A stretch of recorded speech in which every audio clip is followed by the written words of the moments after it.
Hey, how's it going everybody? I'm Zach with Fire and Ferment. Today, we're gonna be making rye bread. I have an upcoming pastrami cook that I'm really excited about. And if you've ever delved into the world of pastrami, you know that it requires a good rye bread to hold everything together for a perfect pastrami sandwich. Rye traditionally has a nice little spice to it, and it's a great base for additional spices like caraway seeds or dill. We're also gonna be adding in some sourdough for just a little bit of tang, making this rye bread recipe super unique and special. Let's go. All right, let's run down the list of ingredients. To start with, we've got 1 cup of rye bread, the star of the show, 2 cups of bread flour, the trusty sidekick, 1 cup of sourdough discard at room temperature, a tangy twist, 3/4 of a cup of dill pickle juice, yep, you heard it right, pickle juice, 1/4 cup of olive oil to keep things smooth, 3 tablespoons of water that's been warmed to 95 degrees Fahrenheit, just a cozy bath temperature, 1 tablespoon of sugar, a sweet little treat for our yeasty friends, 1 tablespoon of yellow mustard seed for that extra zing, 2.5 teaspoons of instant bread yeast, the life of the party, 1.5 teaspoons of kosher salt, diamond crystal if you're feeling fancy, 1.25 teaspoons of caraway seed, bringing that classic rye flavor, and 1.25 teaspoons of dill weed, because we're all about that dill life.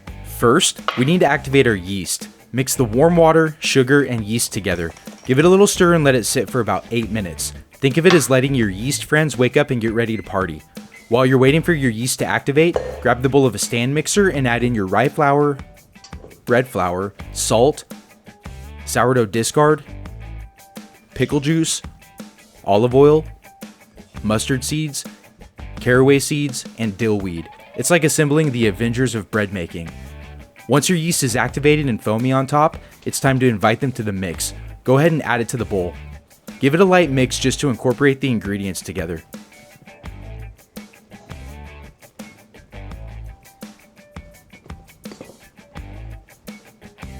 Then let it sit for about 30 minutes. It's like letting the dough meditate before the real action. Now, grab a stand mixer and put on the dough hook.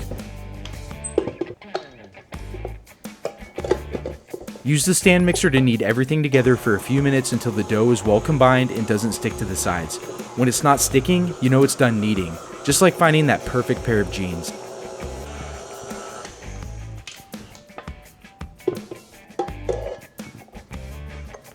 Spray a vessel with relatively straight sides with cooking spray and transfer your dough into it. Cover it with a damp tea towel and place it in a cool oven with the light on so it can rise efficiently.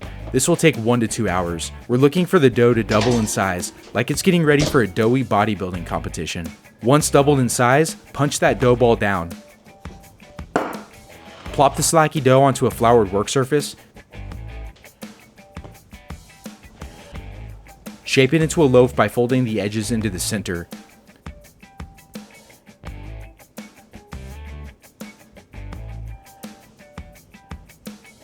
Then flipping it over so the seam is downward.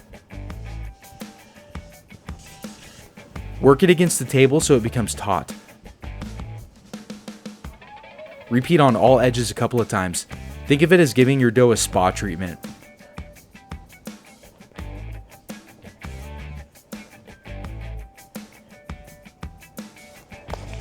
Spray your loaf pan with cooking spray and transfer your shaped loaf into the pan.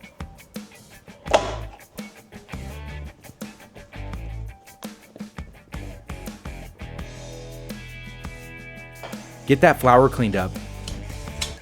Spray some plastic wrap with oil and cover the loaf. Put it back in the cool oven with the light on for another 1 to 2 hours until it rises above the pan and looks like this. Once it looks like that, take it out of the oven and preheat the oven to 350 degrees. It's time to bake the bread and kill the yeast. Sounds dramatic, I know. Place the loaf in the oven for 40 minutes. At the halfway mark, cover the top with foil to limit the browning of the crust. We're aiming for sandwich bread, not a super crackly crust. After 40 minutes of baking, pull the bread out.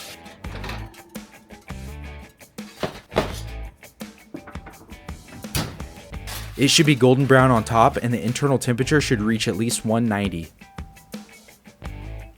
Hey folks, are you still cooking without a kitchen thermometer? Or maybe you're using one of those ancient, cheap analog thermometers that are super inaccurate and leave you with results that are incredibly unpredictable? If so, it's time to level up with one of these, the ThermoPro Lightning. This is a high quality instant read thermometer that'll give you an accurate temperature reading within 1 second. That's right, faster than you can say thermometer extravaganza. I've tried a whole bunch of different instant read thermometers throughout the years, and the ThermoPro Lightning is the best one I've ever used. It's high quality, durable, waterproof, and ready to tackle any tough kitchen task just like I did today. Baking times can vary from oven to oven, and I hate it when I follow a recipe for a nice loaf of bread only to find out my oven wasn't cooking hot enough. The bread wasn't done baking, so back in the oven it goes for an unknown amount of time, until I think it's probably done, only to find it ends up baked and over dry. Oh, the agony. But fear not, fellow bakers. The ThermoPro Lightning takes the guesswork out of the kitchen. This little gadget is a game changer, an absolute winner, and a no-brainer. With it, you'll get perfect results every time. It's like having a kitchen wizard in your hand. Click on the link I've shared in the description below and type in code FIREFERMENT20 to get 20% off of your very own ThermoPro Lightning. Trust me, you'll wonder how you ever cooked without it. I promise you will not regret it.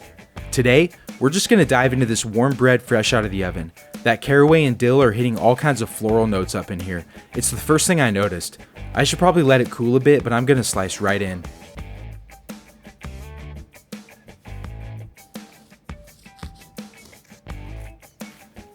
I prefer Big Dog Texas Toast style slices. First up, we go straight up.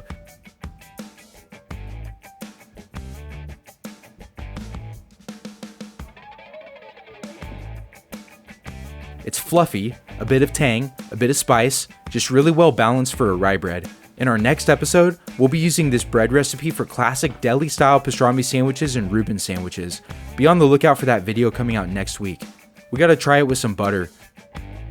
The taste, texture, everything is just perfect.